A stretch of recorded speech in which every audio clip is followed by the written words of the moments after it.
Hello everyone, welcome back to the Zekko football channel. Arsenal have ended a record of 3 straight defeats in all competitions by a 5-0 victory against Crystal Palace. Today we're going to be having a look at what they did so well and why set pieces are so important to this side. If you are new to the channel, please make sure that you subscribe, you like the video, and you turn on those notifications. It really helps a lot and it means a lot to me, so thank you. But now, let's talk Arsenal.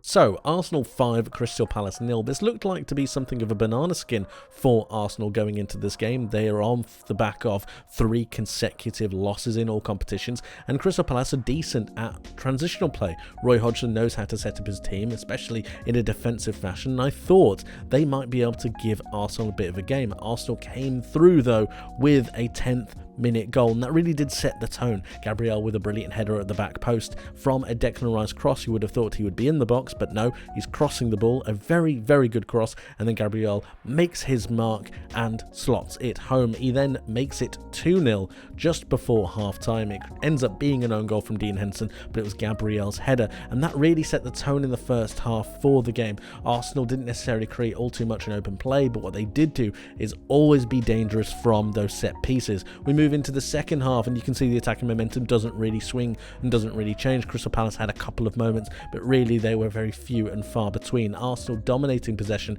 and from that counter-attack from Crystal Palace committing that little bit further forwards, you got Leandro Trossard's goal, and then that was game, set and match. I'm not going to go into the depth of the 2 Gabriel Martinelli goals. He did very well to finish those chances, but overall the game was finished, done and dusted. Let's have a look at the lineup, because I was extremely impressed with Gabriel Magalhaes. Overall, he was fantastic for me. 5 clearances, the most out of any Arsenal defender in this game. He won 5 out of his 7 ground duels, 3 out of his 5 aerial duels as well. Sorry, that's the other way around. 7 out of his 5 aerial duels, 3 out of his 5 ground duels. He was superb. 5 out of 7 aerial duels is fantastic. He really did dominate Mateta for quite some time during this match. I was quite disappointed with Jean-Philippe Mateta. I thought he could have done a lot more, but up against the centre-back partnership of William Saliba and Gabriel Magalhaes, what are you meant to do? Zinchenko moving into midfield I thought was very good as well. He really started to make that dictating tempo that we know he can next to Declan Rice.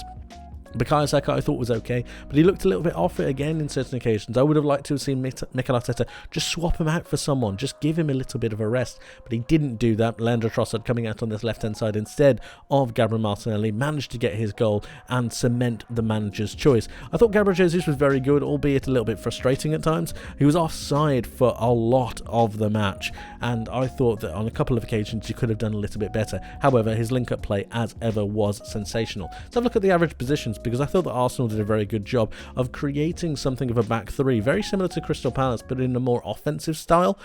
Zinchenko coming into midfield to partner with Declan Rice was something that was almost a bit of a breath of fresh air after we've seen the likes of Kivior try to do it. Zinchenko finally coming in and doing what we know he can do best. Havertz and Odegaard as 2 central attacking midfielders were almost a bit isolated at times. I didn't feel like they managed to link up the play as well as they possibly should have done, but then the ball goes straight through into Gabriel Jesus and then they're able to play off of it towards the wings. Again, I was extremely impressed with the way Trossard managed to go up and down the pitch. The same for Bukayo Saka, who did some pretty decent defensive coverage. As you can see, a lot of the time he was out helping Ben White whenever Eze got the ball and tried to go forwards. Clearly, it was a danger man that Arsenal needed to look at. Generally, Arsenal did a pretty good job. As for Crystal Palace, what ended up happening was that their 2 wing-backs became quite isolated and dropped back to try and stop the likes of Trossard and Saka, and it just meant they were a little bit flat. They were nowhere near as horizontal as they needed to be, and everyone seemed to look towards Eze to try and make something happen. It was Mateta, it was Schlupp, it was Will Hughes, Lerma even on certain occasions. Thought Lerma did okay in certain parts, but really it was all on Eze to try and make something happen, and in the end he just wasn't able to beat the 5 players that he needed to try and get a shot onto goal. In the end, Crystal Palace did what they could, but it really wasn't enough. Let's have a look at some of the statistics, because I thought Arsenal were well worth the win, and it really does make another statement. Crystal Palace were pretty poor overall on the day, but I think a lot of that is down to Arsenal. 3 XG, 61% possession, everything you expect. But I want to focus on the set pieces, in particular the 2 real goals that Gabriel scored in the first half. His aerial presence and his stature and his aggression in certain scenarios was fantastic. And when you think about this Arsenal side and their set pieces, I think this is something we need to focus on a little bit more.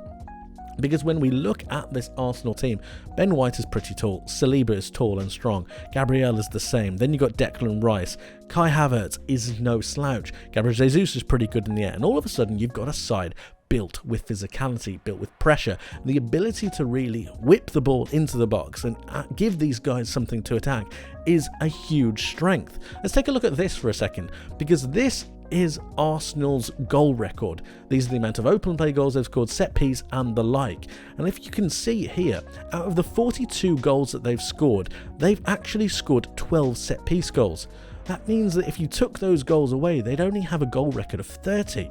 That's pretty incredible. 2 own goals as well. One of them was the own goal from today against Crystal Palace. And I just think that we need to focus on how good they are in both boxes, both defending against corners and then attacking corners. Let's have a look at the against as well. They've only conceded 20 goals this season in the Premier League. And they've only conceded 5 set pieces, which means out of that, they've conceded 15 goals from out of play.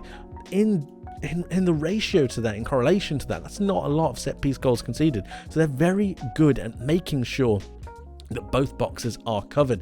And when we think about the way that Arsenal try to go forwards, the way that they've had to grind out games, Declan Rice getting some clutch goals, one in particular against Manchester United. You've got Gabriel Magalhaes picking up 2 important goals here.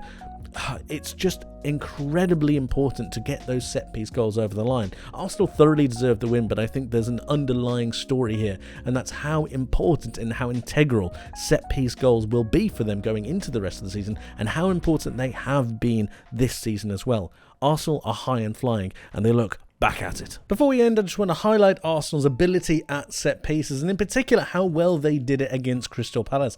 Declan Rice is out here taking the corner. You would expect him to be in the box, but instead they've got the likes of Gabriel Jesus, William Saliba and Gabriel ready to attack the oncoming cross. So Declan Rice whips it in, and as you can see here, Gabriel and Richards are currently dueling. Gabriel's going to be running in behind Richards and just lose his marker, making his way to the back post and be able to slot that ball home for Arsenal's 1-0 lead. When they make it through, Gabriel breaks out next to and across towards the back post, beating Richards. Richards needs to do so much more here. He makes contact with the header, climbing over a couple of Crystal Palace players. It's not a foul for me, just like I didn't think the Newcastle goal was a foul against Arsenal, and he slots it home towards the bottom right hand corner. We're going to have a look at another instance. This actually didn't lead to a goal, but it was still extremely close. And again, we're talking about that guy Gabriel once more. He's dueling with Chris Richards once more, and he's going to head again towards that back post. Arsenal have done a very good job of working on these set pieces. If we fast forward, we can see that he makes contact with the ball, but it bounces away. The Crystal Palace defender is managing to get his head on it as well, and it deflects off of the Crystal Palace player running out next to Kai Havertz, and it deflects back off the bar, yet again demonstrating another set piece that is dangerous, gives them a lot to think about. And this is the final set piece. Once again, we're going to be focused on Gabriel and Richards. They really did notice a big weakness in this Crystal Palace defence, but again, this is Arsenal's strength, or one of their main opportunities to really go forwards. And considering they haven't been doing so well in open play, it's really refreshing to see them take a different approach. Height, power, physicality in these areas. In particular, like I said, Gabriel up against Chris Richards. We're going to be fast forwarding, and he makes the beat of him again. Power, pace, just sheer running power to get behind him, the authority to move him out of the way and then get towards that back post as the ball is being whipped. And you can see that there it gets to the back post, and Gabriel makes a great contact on it to end up bouncing against the keeper and then going in. How he didn't get it into the net, I'm not exactly too sure, but the main thing is that Arsenal scored their goal, and this is one of the final looks at it. He's making his run towards the back post. Chris Richards just cannot get to grips with the power, the physicality that Gabriel holds. The ball is being whipped in by Bukayo Saka down here. It loops over towards the back post and gets headed in. A brilliantly worked set piece. Another form of just dynamism and power, showcasing Arsenal's strengths in different areas. And again, it gets them off the mark and gets them comfortably up into a 2-0 lead, forcing Palace to come out of their shells, and then they pick them off at the break. Brilliantly well done, and just a very, very well orchestrated set of goals. They've scored so many from set pieces, and I wonder how many more it's going to take them to really propel themselves forward. A massive asset going into the title race.